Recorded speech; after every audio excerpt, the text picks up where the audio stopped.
MK music Vishrampur की शानदार प्रस्तुति। अरे सुन तो इतना सा सवर के नेटार चोली पहन के कहाँ ला जाता सुनो। मैं कहो ला जाऊं से तो लगा करना है, चल हट।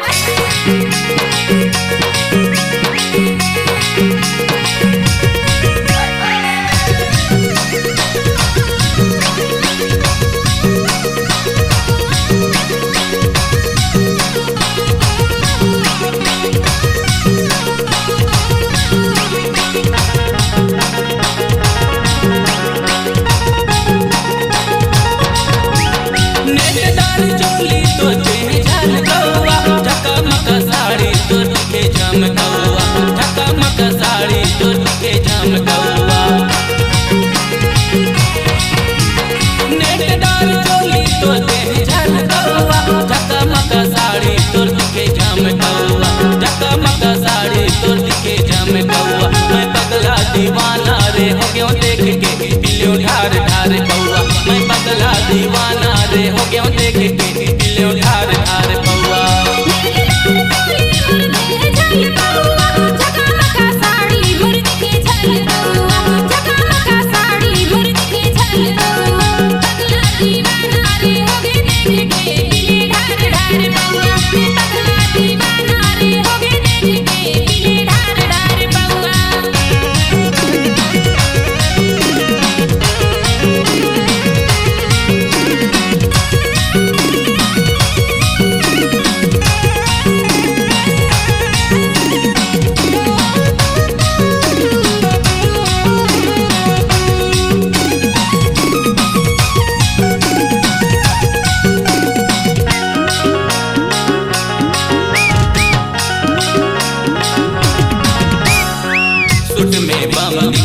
साड़ी में जामो भाव मत मार डोरे महु नहीं पामो।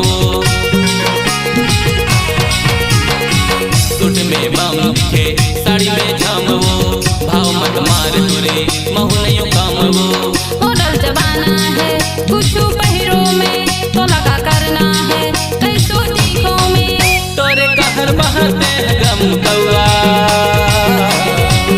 तोरे कहर महते गम कौआ।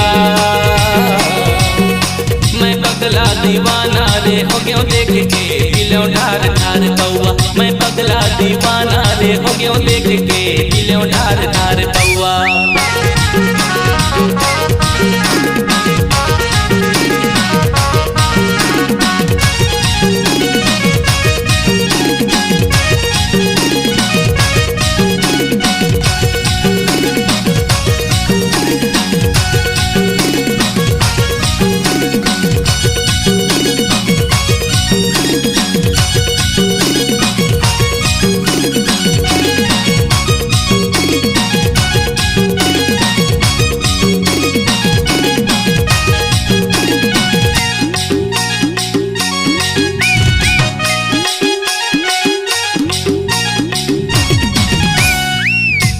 जवान दूरी अब बड़ खतरा है, चल मटक मटक भारी नखरा है। होगी जवान दूरी अब बड़ खतरा है, चल मटक मटक भारी नखरा है। उम्र 17 मोर पीछे पड़े हंस, का इरादा है तोर मुलते छेड़े हंस। मोरे चढ़ती उम्र ले चुआ,